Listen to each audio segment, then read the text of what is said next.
प्रदेश लोक सेवा आयोग की तैयारी कर रहे समस्त अभ्यर्थियों का मैं आलोक कुमार दृष्टि टीम की तरफ से हार्दिक स्वागत और अभिनंदन करता हूं। साथियों, आज पुनः वर्ष 2021 में सामान्य अध्ययन प्रश्न पत्र 1 के अंतर्गत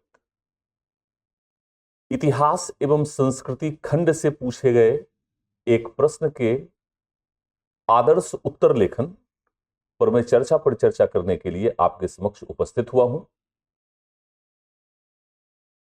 आप सभी छात्रों को मैं ये बतलाना चाहता हूं कि सामान्य तौर पर इतिहास एवं संस्कृति खंड से पूछे जाने वाले प्रश्नों के संदर्भ में अभ्यर्थियों का एक सामान्य प्रकार का दृष्टिकोण होता है कि इतिहास एवं संस्कृति खंड में कैसे बेहतर उत्तर को प्राप्त किया जा सकता है।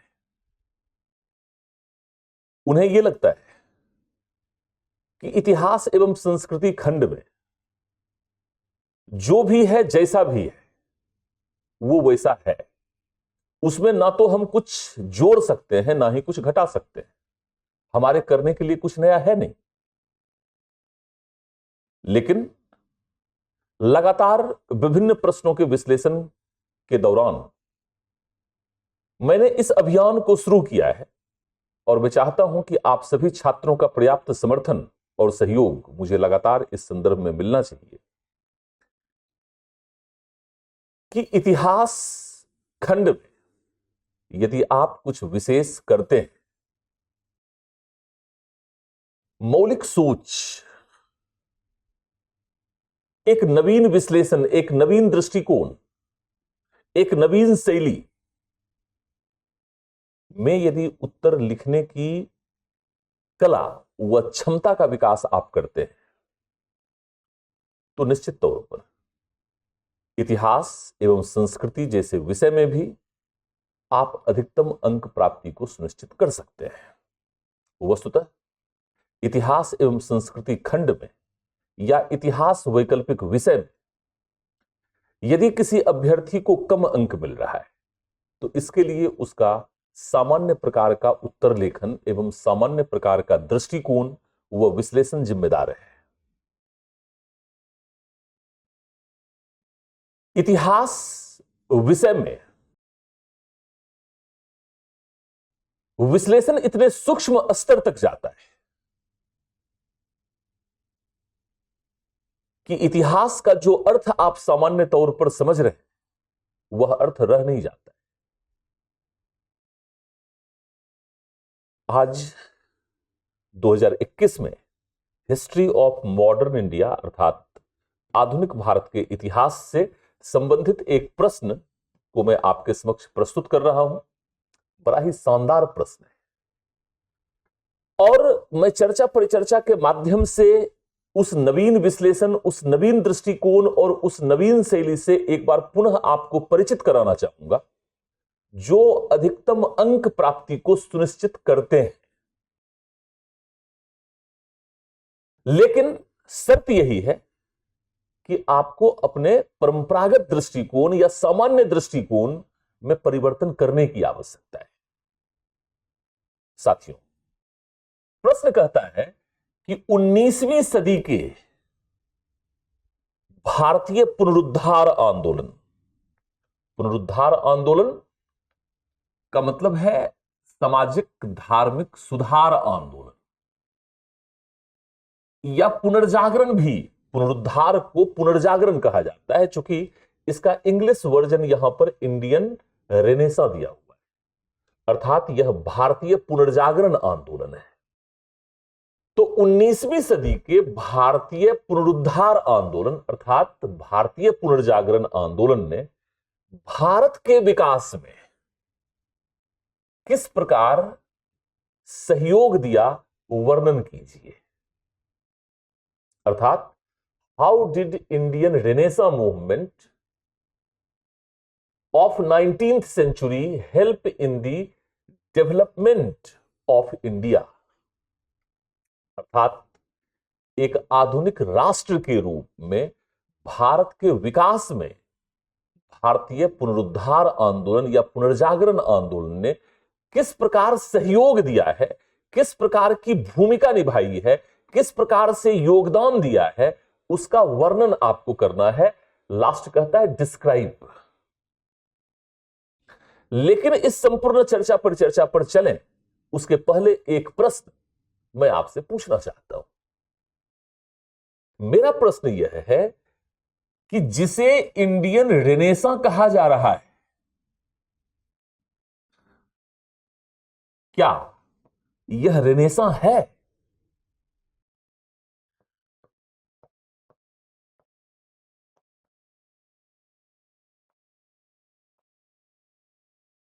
क्या यह पुनर्जागरण है? You have to consider this thing. विश्व इतिहास जिन्होंने भी पढ़ा है, और अब तो सामान्य अध्ययन खंड 1 के अंतर्गत विश्व इतिहास पढ़ना है। आधुनिक विश्व इतिहास की शुरुआत ही पुनर्जागरण से होती है। और यदि यूरोपीय पुनर्जागरण को हम देखें तो यूरोपीय पुनर्जागरण की अभिव्यक्ति राजनीति के क्षेत्र में होती है, प्रशासन के क्षेत्र में होती है, समाज के क्षेत्र में होती है, अर्थव्यवस्था के क्षेत्र में, धर्म के क्षेत्र में, कला के क्षेत्र में। कला में भी चित्रकला, संगीत कला, नृत्य कला, गायन, मूर्ति कला, स्थापत्य, अर्थात कला के भी विभिन्न रूपों में इसकी अभिव्यक्ति हुई है। अर्थात संक्षेप में समझें तो यूरोपीय पुनर्जागरण अत्यंत ही व्यापक था। वह समाज, संस्कृति, अर्थव्यवस्था, राजनीति, प्रशासन, शिक्षा, चिंतन, कला, इन सभी को अपनी परिधि में समाहित करता है। मेरा प्रश्न सीधा सा है कि क्या भारतीय पुनर्जागरण भी यूरोपीय पुनर्जागरण की तरह उतना व्यापक था, या भारतीय पुनर्जागरण महज समाज और धर्म में सुधार तक ही सीमित था? समाज व धर्म में सुधार तक सीमित था। देखिए, एक बात को और भी समझना है। भारतीय पुनरुद्धार आंदोलन समाज और धर्म में सुधार तक ही सीमित था। मतलब यहां पर सुधार वर्ड भी काफी इंपॉर्टेंट है। सुधार तक ही सीमित था, जबकि पुनर्जागरण समाज, संस्कृति, धर्म, राजनीति, अर्थव्यवस्था, शिक्षा, चिंतन और कला के क्षेत्रों में मौलिक परिवर्तन का कारक था। मौलिक परिवर्तन।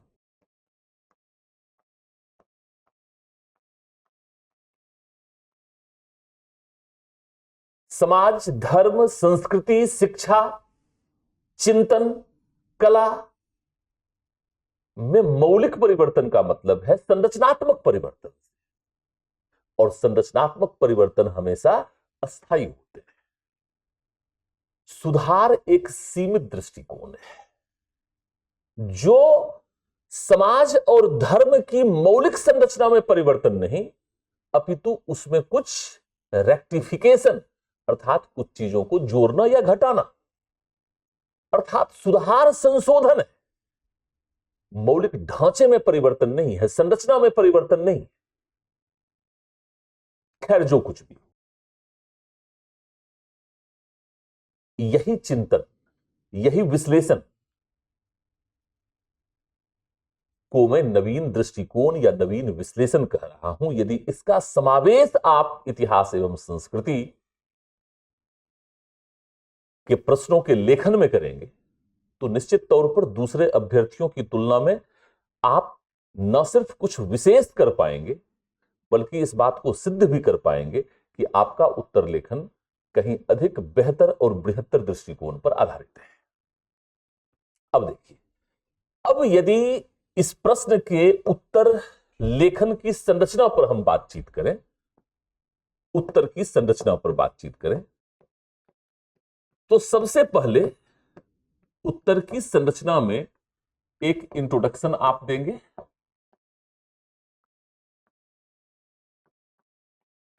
एक भूमिका आप देंगे, फिर उत्तर की मुख्य मांग, उत्तर की मुख्य मांग, और उत्तर की मुख्य मांग क्या है कि भारतीय पुनर्जागरण ने किस प्रकार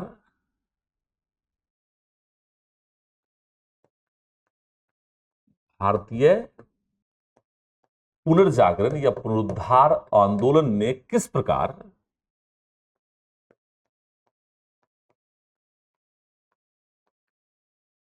एक आधुनिक राष्ट्र, एक आधुनिक राष्ट्र के विकास में योगदान दिया है।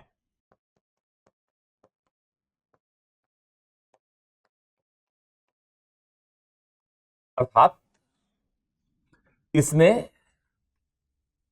समाज, संस्कृति, धर्म,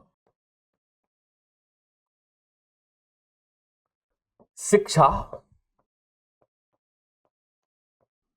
चिंतन आदि के क्षेत्र में जिन परिवर्तनों की शुरुआत की, जिन परिवर्तनों की शुरुआत की,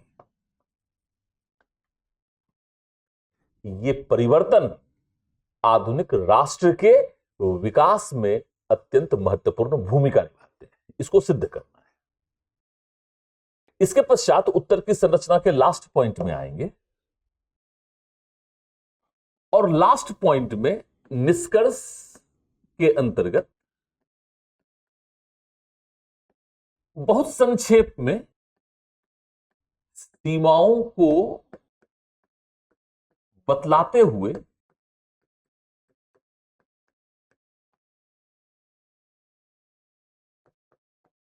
योगदान, उपलब्धियों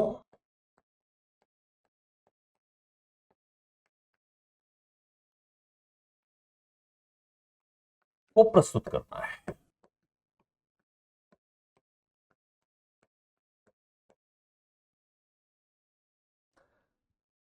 संरचना को समझ लेने के पश्चात, क्योंकि सामान्य तौर पर क्या है कि सीमाएं पूछी नहीं गई हैं, लेकिन सीमाएं हैं, तो बहुत संक्षेप में, मतलब एक या दो लाइन सिर्फ इंगित करते हुए, सीमाओं को बतलाते हुए, योगदान और उपलब्धियों पर बतलाते हुए अपने उत्तर को आप समाप्त कर सकते हैं। अब आइए उत्तर लेखन की शुरुआत हम कैसे करें कि अन्य छात्रों की तुलना में हमारी शुरुआत बेहतर हो, अवधारणात्मक हो, विश्लेषणात्मक हो और सूक्ष्म हो, और वह इस पूरे टॉपिक के अंतर्गत छुपे हुए नवीन विश्लेषण, नवीन दृष्टिकोण के अनुरूप आपको अन्य छात्रों की तुलना में थोड़ा विशिष्ट रूप में प्रस्तुत करने में सक्षम हो। आइए विचार करते हैं। इंट्रोडक्शन एक लेते हैं, एक भूमिका यहां पर आपको लिखनी है, उत्तर की शुरुआत करनी है।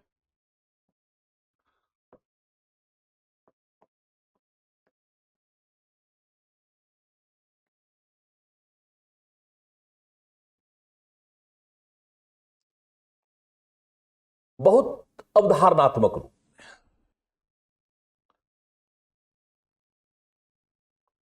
भारतीय पुनर्जागरण या पुनरुद्धार आंदोलन यूरोपीय पुनर्जागरण की तरह बहुत अधिक व्यापक, वह विभिन्न क्षेत्रों को प्रभावित करने वाला तो सिद्ध नहीं हुआ, इसकी कई महत्वपूर्ण सीमाएं थी, लेकिन फिर भी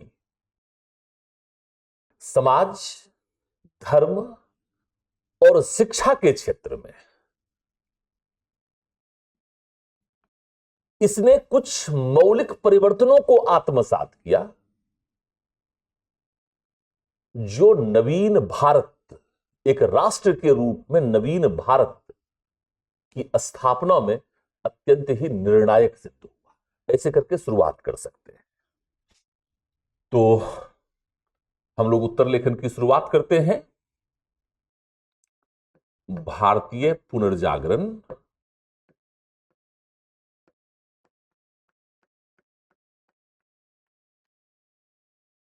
यूरोपीय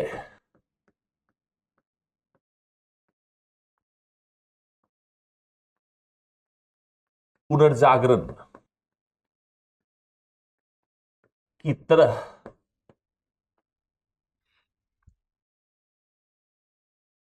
व्यापक और विस्तृत तो नहीं था,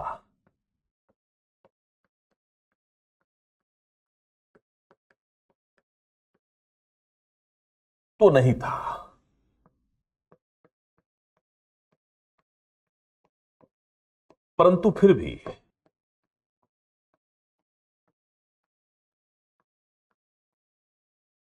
समाज, संस्कृति, धर्म व शिक्षा के क्षेत्र में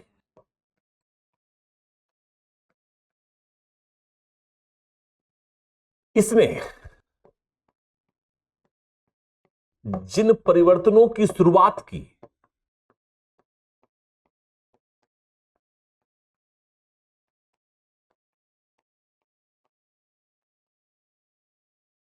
वह एक आधुनिक राष्ट्र के रूप में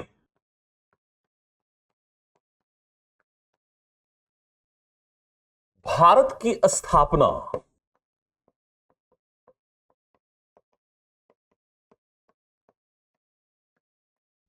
में निर्णायक सिद्ध हुआ। यह शुरुआत आपने कर दिया। यह जो शुरुआत है, यह तुलनात्मक दृष्टिकोण पर शुरुआत है। इसे तुलनात्मक विश्लेषण कहते हैं।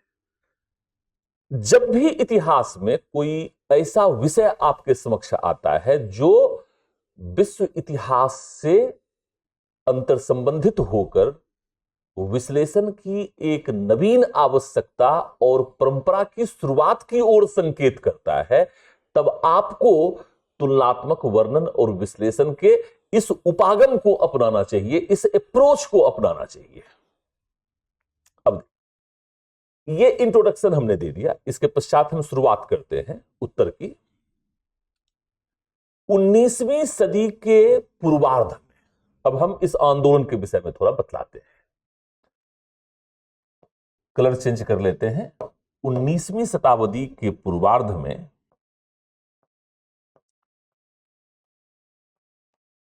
19वीं शताब्दी के पूर्वार्ध में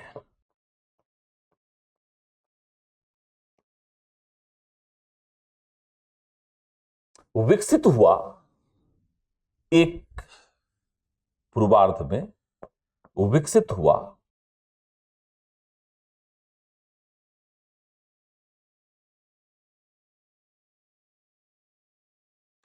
एक बौद्धिक, क्योंकि यह जो पुनर्जागरण आंदोलन है यह बौद्धिक है, बौद्धिक एवं सांस्कृतिक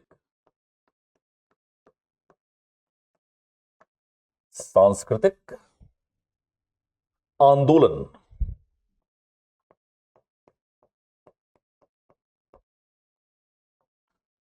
धर्म, समाज,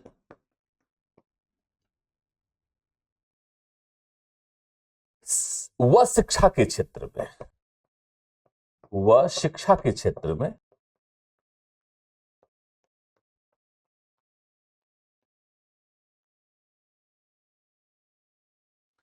सुधार के माध्यम से, सुधार के माध्यम से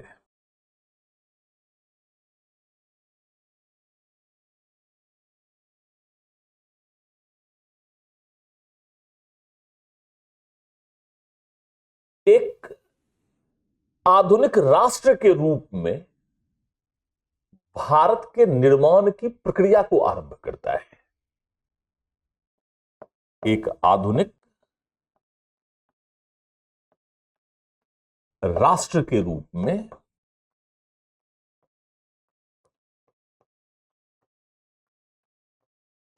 भारत के निर्माण की प्रक्रिया को आरंभ करता है। नेक्स्ट स्लाइड पर चलते हैं। आरंभ करता है।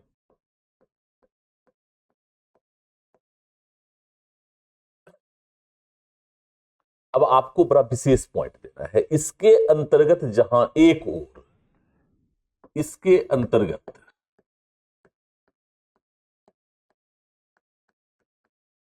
जहां एक ओर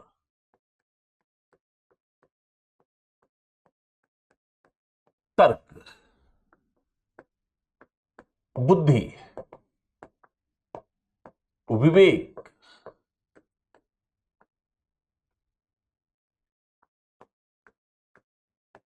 के दृष्टिकोण को अपनाते हुए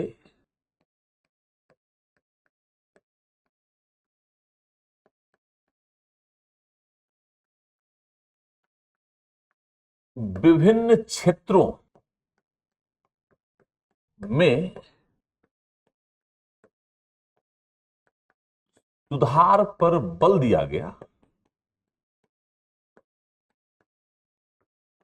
वहीं दूसरी ओर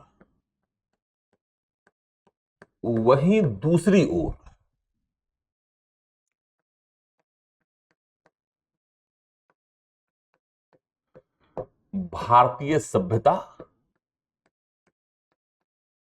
व संस्कृति के उन महान व उदात्त आदर्शों, मूल्यों,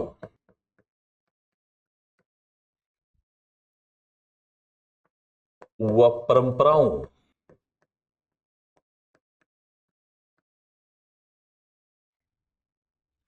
को भी भारत राष्ट्र के विकास का मुख्य प्रेरक तत्व स्वीकार किया गया।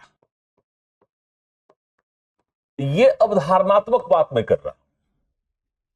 प्रेरक तत्व स्वीकार किया गया अर्थात आधुनिक भारत की स्थापना, एक आधुनिक राष्ट्र के रूप में भारत का निर्माण सिर्फ पश्चिमी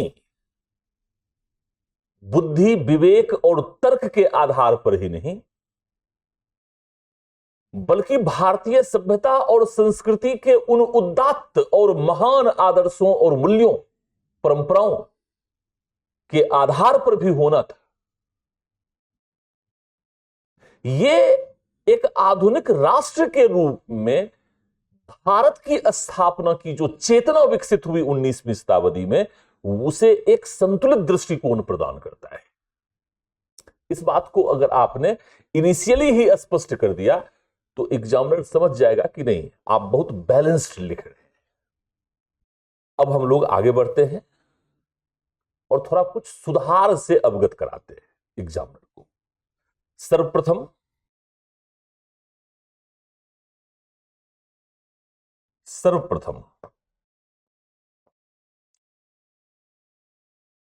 सुधारकों ने स्वतंत्रता, समानता,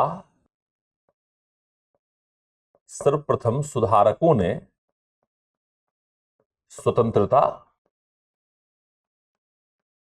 समानता, न्याय, मानवतावाद, मानवतावाद,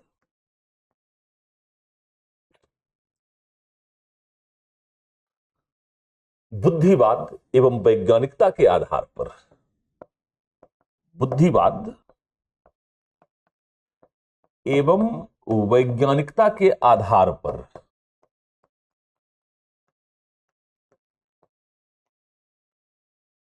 के आधार पर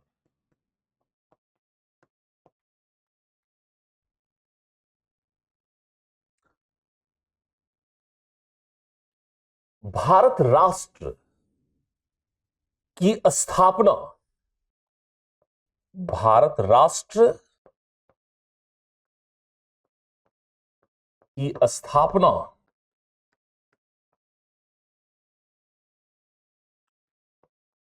की दृष्टि अपनाई।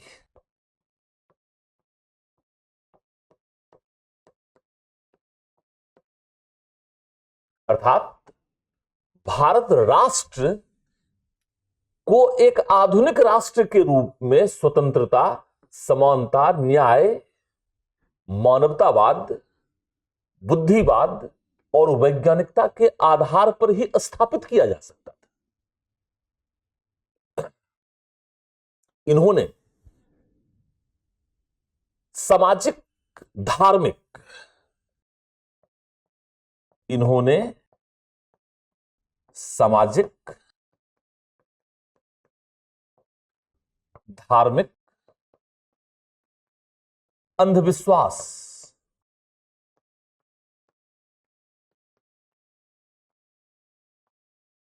कुरीतियों,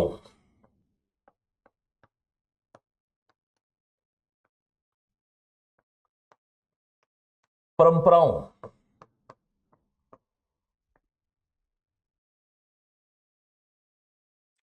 का विरोध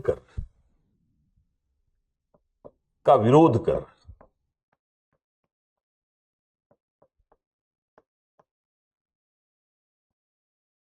जातिगत समानता, या ऐसे लिखें जातिगत और लैंगिक समानता, जातिगत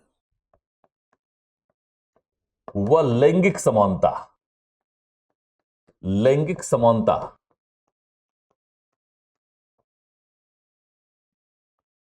जातिगत और लैंगिक समानता, स्त्री स्वतंत्रता, अधिकारिता और शिक्षा, स्त्री स्वतंत्रता,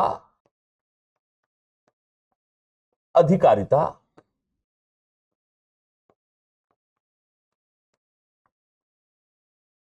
व शिक्षा। नेक्स्ट स्लाइड पर चलते हैं। इन्होंने सामाजिक, धार्मिक, अंधविश्वास, कुरीतियों, परंपराओं का विरोध कर जातिगत और लैंगिक समानता, स्त्री स्वतंत्रता, अधिकारिता और शिक्षा का समर्थन किया, या शिक्षा को, शिक्षा के प्रचार प्रसार को एक आंदोलन बना दिया, एक आंदोलन बना दिया।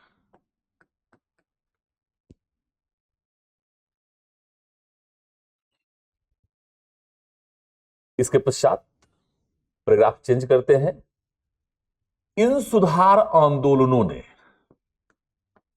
इन सुधार आंदोलनों ने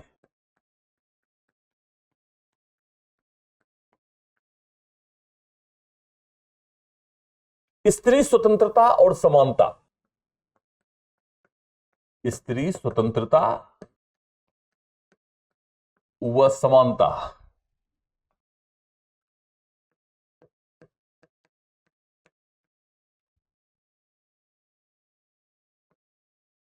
अधिकारिता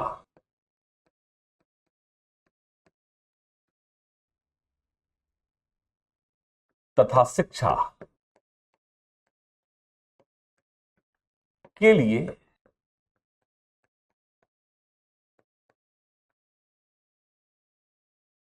एक लंबा अभियान चलाया।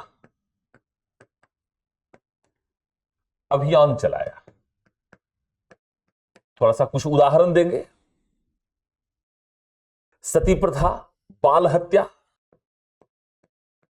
सती प्रथा, बाल हत्या के विरुद्ध कानून बनवाए, कोमा विधवा विवाह और लड़कियों के विवाह की न्यूनतम आयु, विधवा विवाह, लड़कियों के विवाह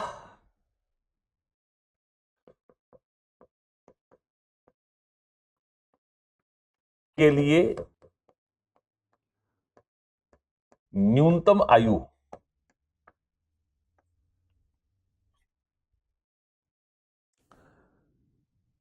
के संदर्भ में, आयु के संदर्भ में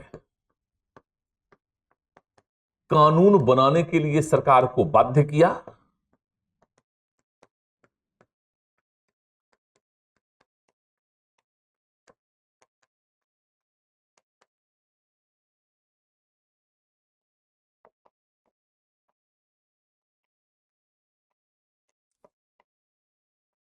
स्त्री शिक्षा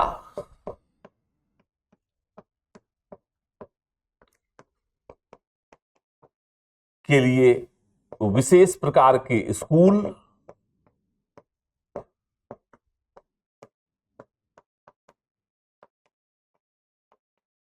कॉलेज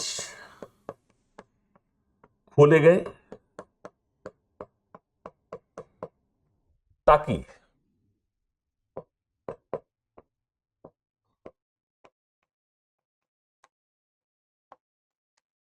महिलाओं की जागरूकता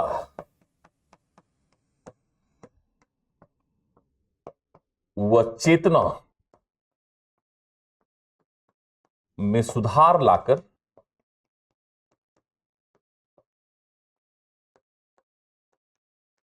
महिला अधिकारिता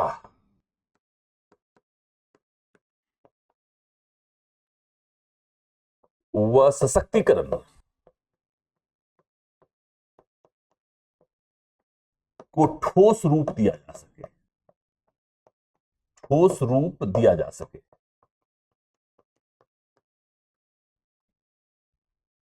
तो कुछ एग्जाम्पल हमने दे दिए। इसी प्रकार से जाति और धर्म, इसी प्रकार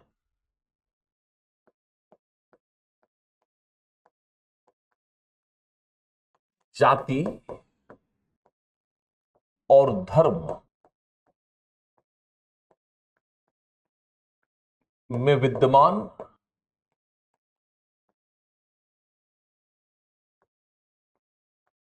कुरीतियों, कुप्रथाओं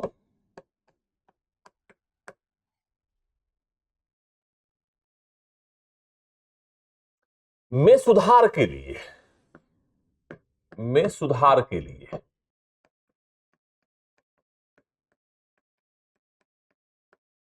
भारत के विभिन्न क्षेत्रों में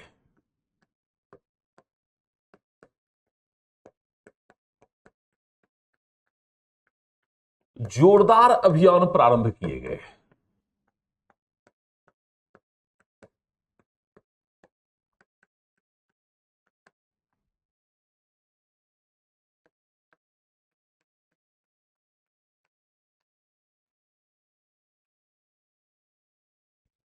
राजा राम मोहन राय, राजा राम मोहन राय ने जहां आधुनिक व प्रगतिशील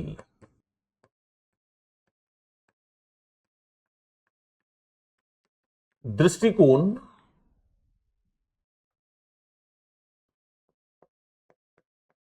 को अपनाकर तो स्वामी दयानंद सरस्वती ने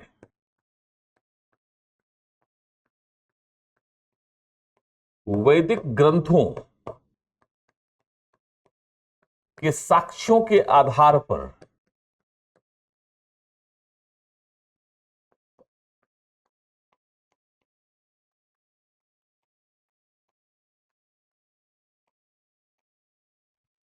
जातिगत व धार्मिक सुधार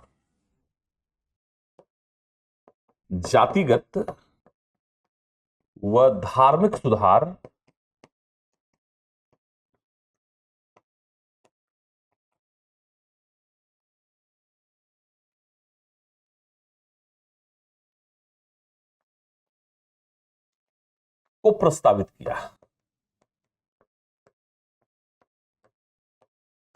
अर्थात सुधार दो दृष्टिकोणों से हुआ। आधुनिक, वैज्ञानिक और प्रगतिशील दृष्टिकोण को अपनाते हुए सुधारकों ने समाज में सुधार का प्रयास किया, तो वहीं कुछ विचारकों ने भारतीय धर्म और संस्कृति से ही, प्राचीन वैदिक ग्रंथों से ही साक्ष्यों को प्रस्तुत कर उन्होंने समाज में सुधार का रास्ता तैयार किया। कई विद्वान यह कहते हैं, अब देखिए थोड़ा सीमाओं पर आ जाते हैं, कई विद्वान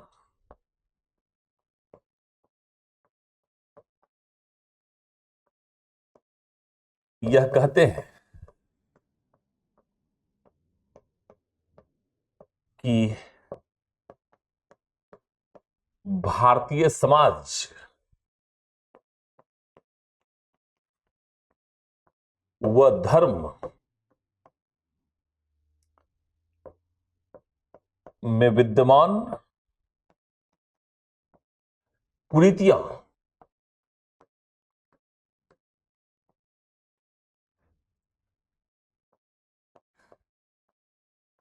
इस आंदोलन से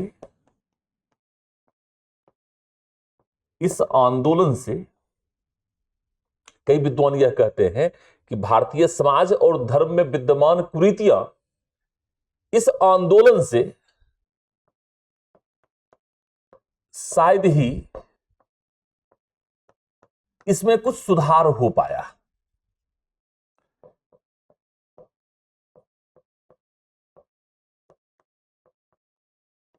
अर्थात इनका आरोप यह है, इनकी आलोचना यह है कि समाज और धर्म में विद्यमान कुरीतियां, विशेषकर जातिगत प्रथाएं, इस संदर्भ में सामाजिक धार्मिक सुधार आंदोलन की उपलब्धियां सीमित रही। लेकिन यहां पर इस दृष्टिकोण को स्वीकार करने की आवश्यकता है कि सामाजिक धार्मिक सुधार आंदोलन सुधार की शुरुआत थी, यह सुधार का अंत नहीं था। सुधार की प्रक्रिया बहुत लंबी होनी है या होनी थी, या सुधार की यह एक सतत प्रक्रिया है। जब हम कहते हैं कि यह कोई घटना नहीं है, यह एक प्रक्रिया है, यह लंबा चलेगा और सतत चलेगा, निरंतर चलेगा। तो कहने का तात्पर्य यह है कि परंतु हमें यहां यह स्वीकार करना चाहिए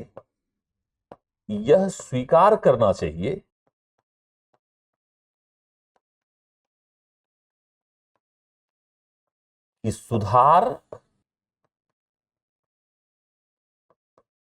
एक लंबी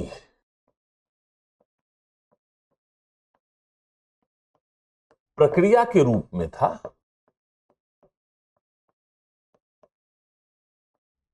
यह सुधार की शुरुआत थी,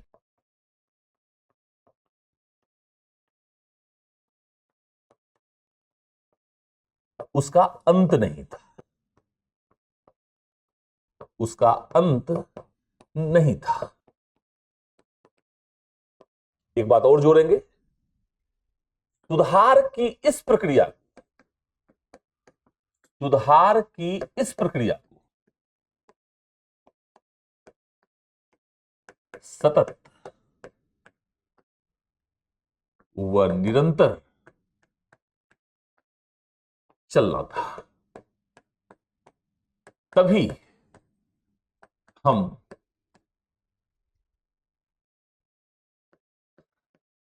एक आधुनिक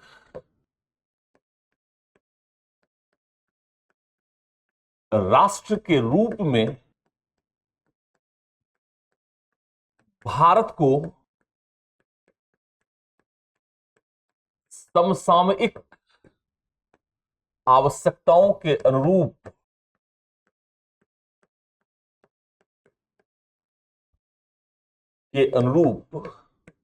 ढाल सकते हैं, ढाल सकते हैं।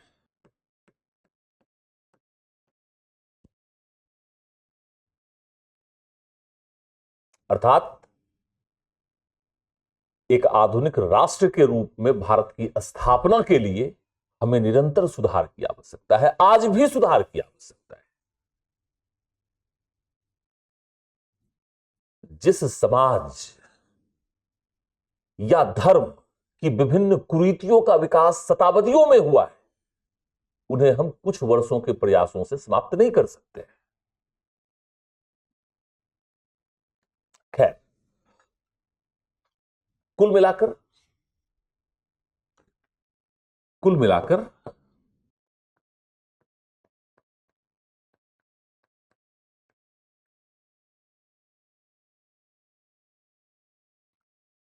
भारतीय पुनर्जागरण की कई सीमाओं के बावजूद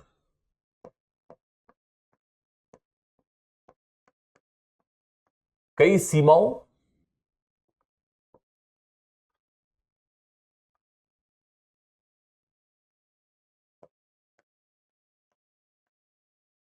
कई या ऐसे लिखते हैं, कई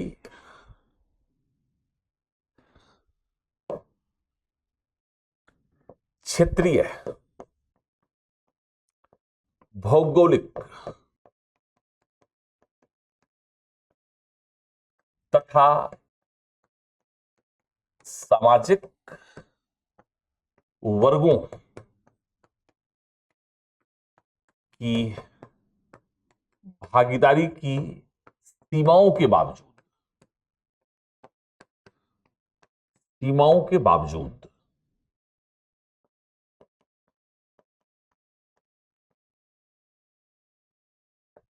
यह कहा जा सकता है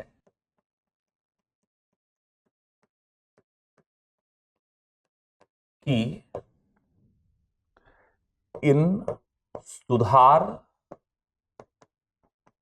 आंदोलनों ने सामाजिक, सांस्कृतिक सामाजिक सांस्कृतिक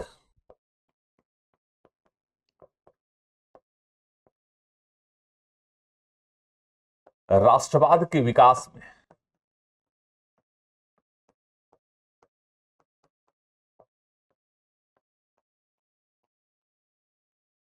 अमूल्य योगदान दिया है।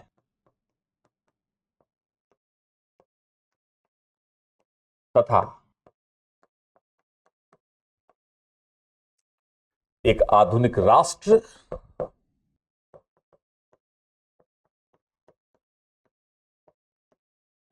के निर्माण की चेतना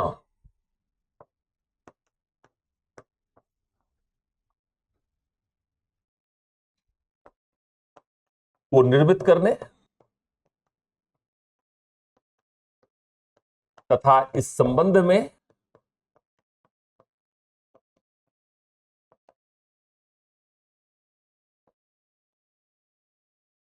प्रयास व पहल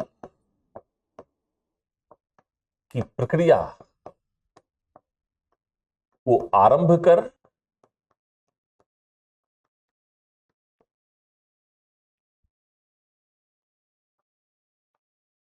आधुनिक राष्ट्र के रूप में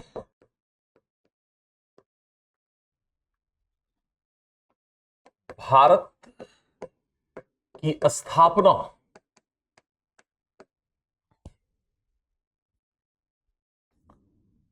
के शंखनाद के रूप में था। स्थापना के शंखनाद के रूप में था।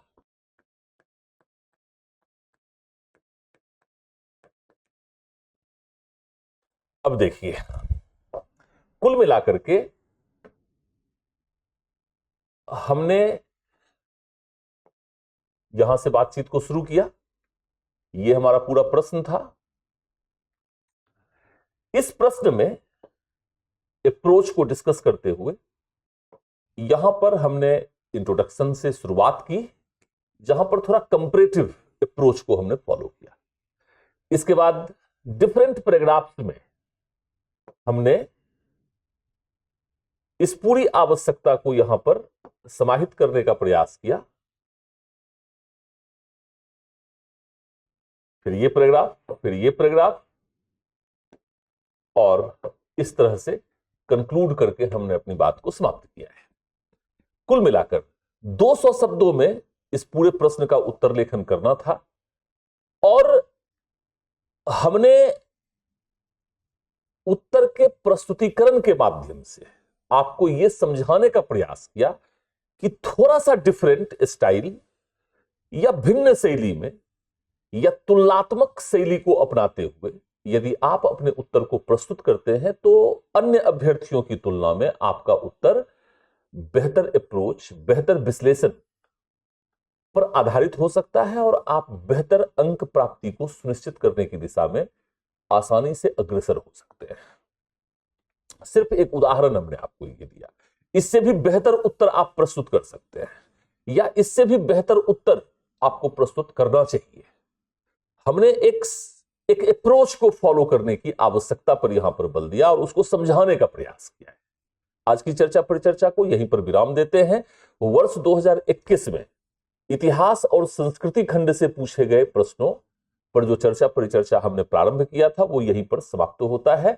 अब हम लोग वर्ष 2020 में इतिहास एवं संस्कृति खंड से पूछे गए प्रश्नों के चर्चा परिचर्चा की श्रृंखला को सतत जारी रखेंगे, ताकि सुधार, परिष्करण और उत्कृष्टता की ओर बढ़ने की जो यह प्रक्रिया है इसे हम जारी रख सके, इसे आपके मन मस्तिष्क में बैठाया जा सके, और इससे सबक लेकर सीख कर आप आने वाले एग्जामिनेशंस में सर्वोत्तम अंक प्राप्ति के साथ साथ सर्वोत्तम रैंक पर अपने चयन को सुनिश्चित करने की दिशा में मजबूती से अग्रसर हो सके। आज की कक्षा को यहीं पर विराम देते हैं। आप सभी छात्रों को बहुत बहुत शुभकामनाएं। Thank you very much.